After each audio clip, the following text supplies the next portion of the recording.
Where did the towers go? Where did the towers go? Where did the buildings go? Where did the towers go? 10 years you've been looking at this evidence, and you've pinned it down, and where'd it go? Dust. Gone with the wind.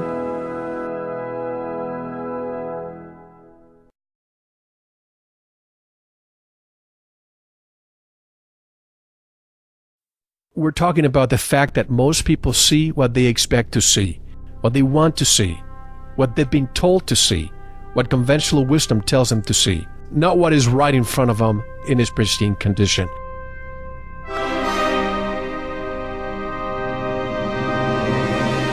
They didn't burn up, nor did they slam to the ground, but turned into dust in midair. Although they were demolished in such a way as to look as if they fell, they did not fall at all. The buildings, in fact, mostly turned to dust before they hit the ground. You see the steel falling in midair, trailing dust.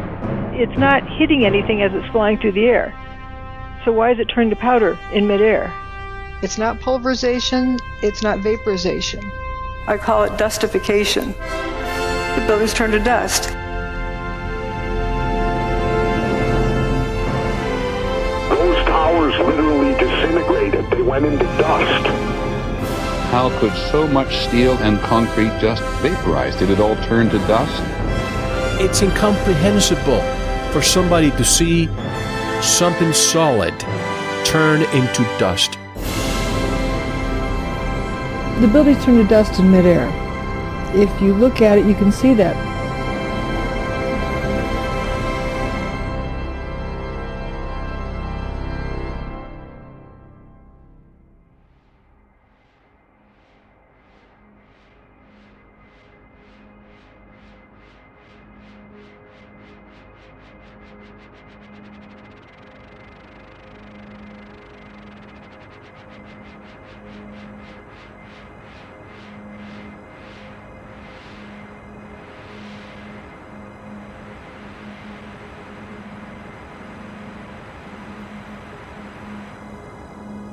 This is your last chance. After this, there is no turning back.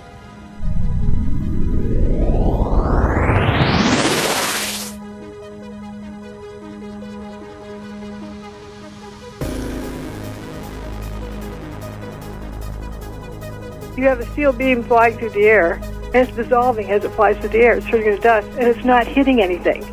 The building was not smashed to bits. So that's why pulverizing doesn't describe it. No explosions, no heat, no flames. Vaporization implies high heat. You would have seen the whole building glowing.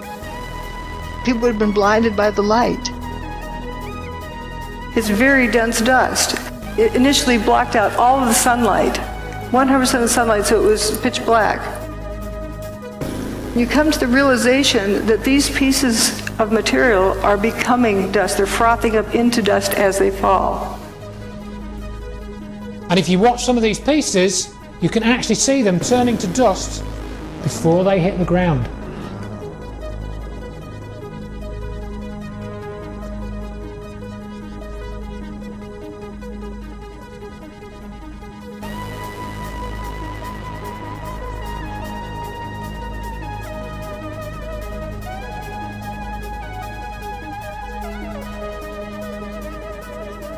It turns to dust.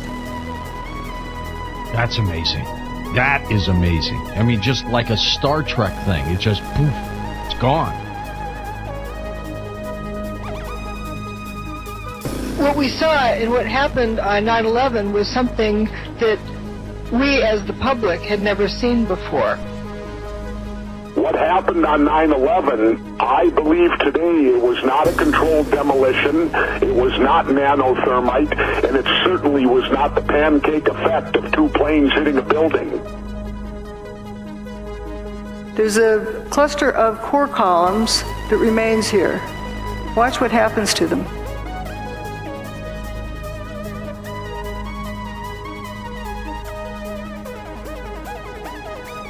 They just faint.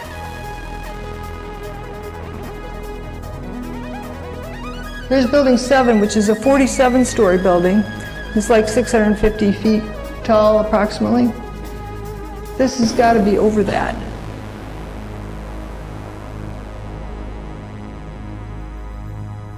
It physically disintegrates in front of your eyes. Not concrete, but steel. You can see all of this just frothing up into dust. And it's also blowing downward. That's about 700 feet tall. If that thing tipped over, it would take out a few blocks worth of buildings. How's it going to go straight down? You got a 700-foot hole in the ground, dropping into?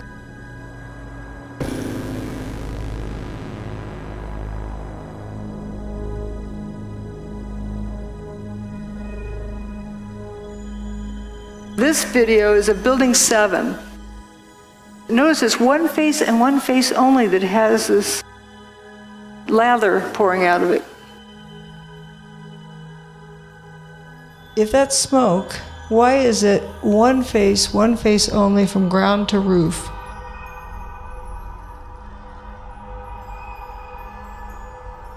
That does not look like a fire pouring out a window. Is basically not touched at all. A few little fires in it. I mean, it was weird. It was bizarre.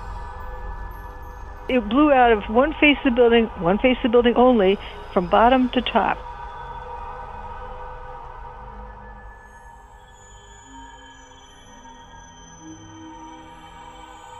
These windows are broken.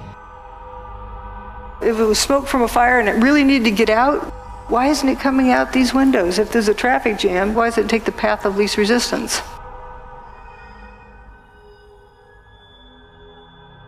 Notice it's spiraling around. And the wind that day was only like 7-8 miles per hour.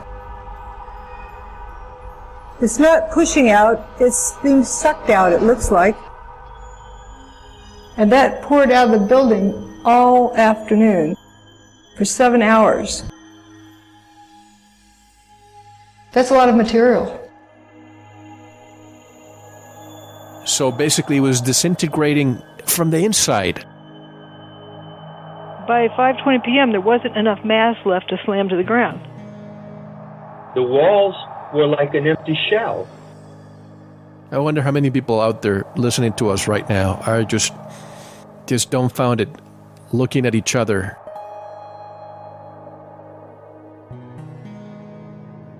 Here was these huge buildings that turned to dust in midair right in front of our faces on TV.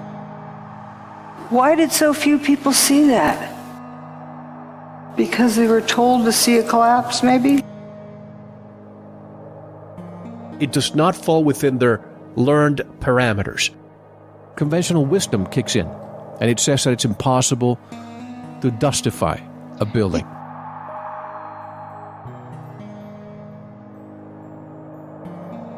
The buildings turn to dust before they even reach the ground. You can actually see this happening. You can watch any of the videos from the news channels. They all show the same thing. We thought we knew what we saw. A plane hitting the building should not turn the buildings into dust. We've got to start looking at this whole situation a lot differently than we have up until now. Free your mind. They just seem to crumble. This is not a theory, and it is not speculation. The proof is staring us right in our face. Can you call that a collapse?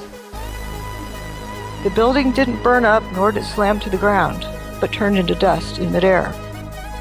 The 110-story tower disintegrated in just 10 seconds.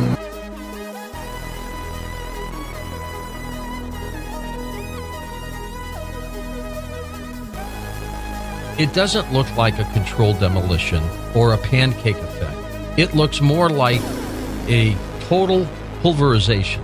And it just seems like it's like a waterfall effect where it's just dust is just accumulating and piling over on each other.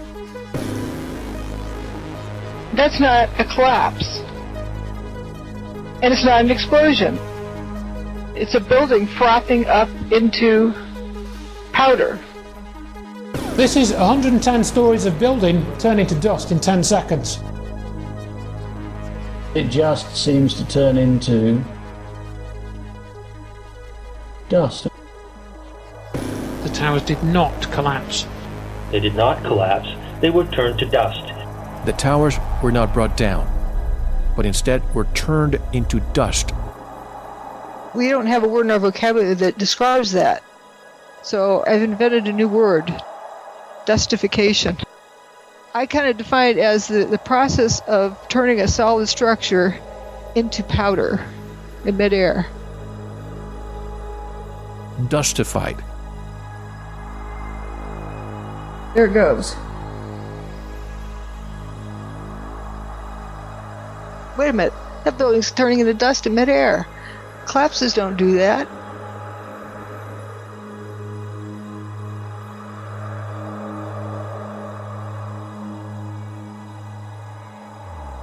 The towers turned to dust. They turned to dust before they hit the ground, and that's all I'm going to say about it.